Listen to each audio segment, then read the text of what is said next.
내년에 치러질 4.10 총선, 국민의힘의 적신호가 켜졌습니다. 국민 절반이 차기 총선에서 야당 후보가 당선돼야 한다고 응답한 조사 결과가 오늘 나온 건데요. 정부 지원론이 앞선 건 TK 지역 단 한 곳뿐이었습니다. 당내에선 지도부가 집토끼 잡기에만 매몰된 결과라는 쓴소리가 나왔는데요. 김기현 대표도 입장을 내놨습니다. 관련 내용을 정치인사이드에서 짚어봅니다.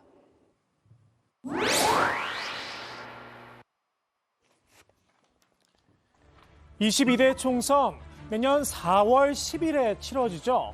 1년 앞으로 다가왔는데요. 오늘로 딱 취임 한 달을 맞이한 국민의힘 김기현 대표 체제, 한마디로 비상이 걸렸습니다.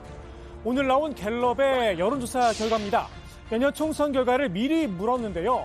보시는 것처럼 응답자의 절반이 정부 견제론에 힘을 실었습니다.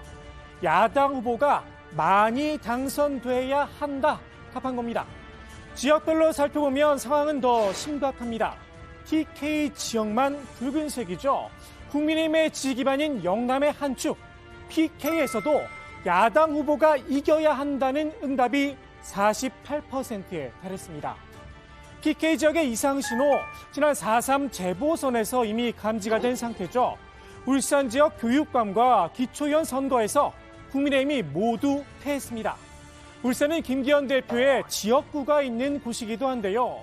김 대표, 자신의 앞마당을 내준 선거 결과에 조금 머쓱했을까요? 충북 청주에선 이겼다. 동문서답을 내놨습니다.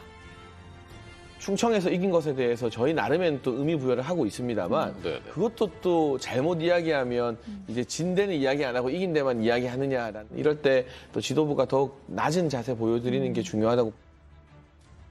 충청에선 이겼다라.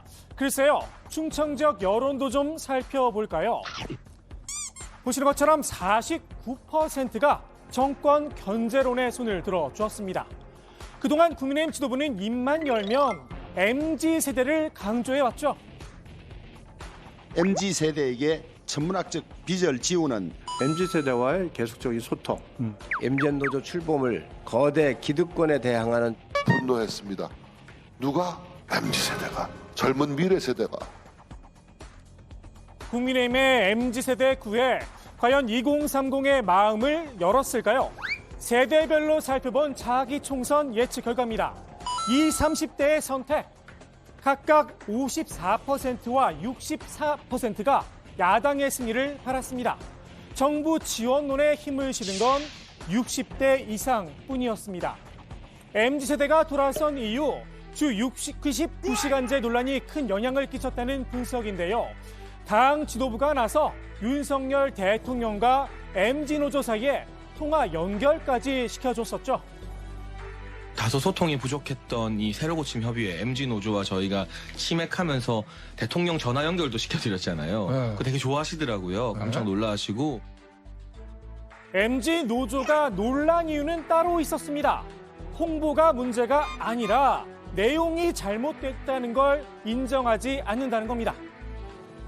어떻게 보면 당연하기도 하고 특별히 복잡하지도 않은 논리를 3주 연속 국회에 출석해서 이야기할 만큼 새로운 이야기인 것인지 저로서는 사실 이해하기가 어렵습니다. 이번 근로시간제도 개편안의 핵심은 연장근로 산정 단위의 확대였고, 취지로서 언급되었던 노동자의 선택권 보장이나 공짜 야근은 이 개편안만으로는 해결되지 않습니다.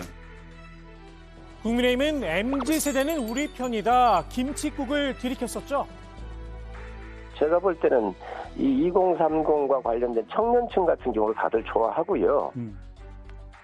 정작 MZ노조는 민주당과 손을 잡고 주 69시간제에 반대한다는 뜻을 분명히 했다는 건 안 비밀입니다. TK와 고령층 정당으로 전락한 국민의힘, 당심 100%로 선출된 친윤 일색 지도부를 꾸렸죠. 당내에선 당의 전략이 집토끼 잡기에 매몰됐다 쓴소리가 나왔는데요. 선거는 수도권 중도층에서 판가름이 난다. 근데 우리 당의 전략이 집토끼, 영남에 맞춰져 있다. 네네. 이게 사실인 것 같아요. 지금 TK 보수 결집에 맞춰져 있는 어떤 포커스를 좀 변화를 시켜야 된다, 이런 말씀이신 거죠? 그렇습니다. 예. 오늘 국민의힘이 새롭게 뽑은 원내대표 친윤계끼리의 싸움이었죠. 수도권 출신인 김학용 의원을 꺾고 대구에 기반을 둔 윤재옥 의원이 당선됐는데요. 친윤 색채는 물론 TK 이미지가 더 강해졌습니다. 여기에 기존 김기현 대표와 박대출 정책위 의장은 PK 출신이죠. 당의 주요 직책자가 영남 1색으로 통일된 겁니다. 홍준표 대구시장의 우려 설마 했는데 역시나가 됐습니다. 지금 지도부가 전부 영남입니다. 예. 정책위 의장도 그렇고 당 상임력이 그래서 수도권을 대표하는 사람이 무슨 한 사람이라도 있어야지 그게 판이 짜여지겠죠. 국민의힘 지도부 내년 총선 전에 현 상황을 타개할 능력이 있을까요? 당내선 어렵다. 비관적인 전망이 나왔는데요.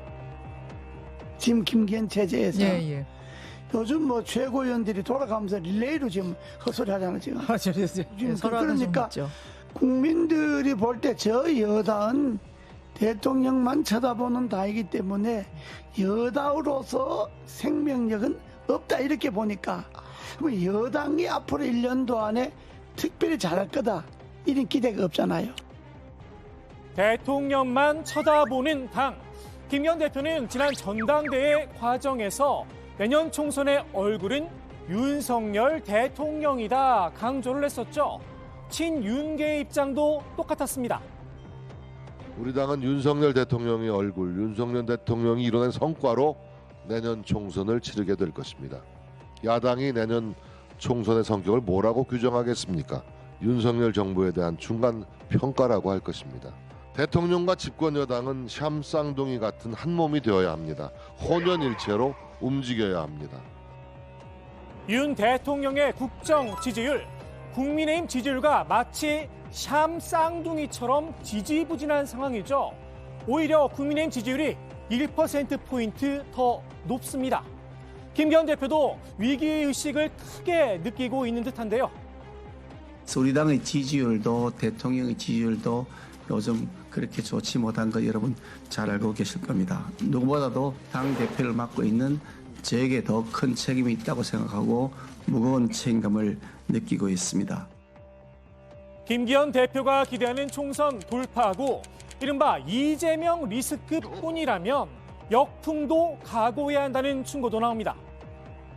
실제 뭐 재판해보니까 이재명 대표 돈을 받은 게 없다. 그런데 그건 뭐 3년이나 내내 끌고 1년이나 내내 저렇게 난리를 쳤다. 이렇게 되면 이건 역풍 부는 거지. 국민이 망하는 거야. 차라리 지금 당 대표로서 할 수 있는 일부터 처리하는 건 어떨까 싶습니다. 당장 당의 기강을 잡는 일부터 제대로 말입니다. 오늘의 정치 인사이드 이렇게 마무리합니다. 하는 여러 지도층에 있는 분들 사이에서 일어난 언행들이 부적절해서 국민들로부터 눈살찌 풀린 일들도 있었습니다. 우리 당의 기강을 새롭게 잡아야 할 때다. 마음가짐을 새롭게 해야 할 때다. 징계를 안 하면 당대표가 그게 권위가 없어집니다. 깔보게 되죠. 깔보게 된다. 그래 되면 당대표로서 역할하기 어려워요. 공천 국면 가면 온갖 세력들이 다 들고 일어났을 건데 지금 저렇게 흔들리면 나중에 두세 달 후는 이건 감당을 못할 겁니다.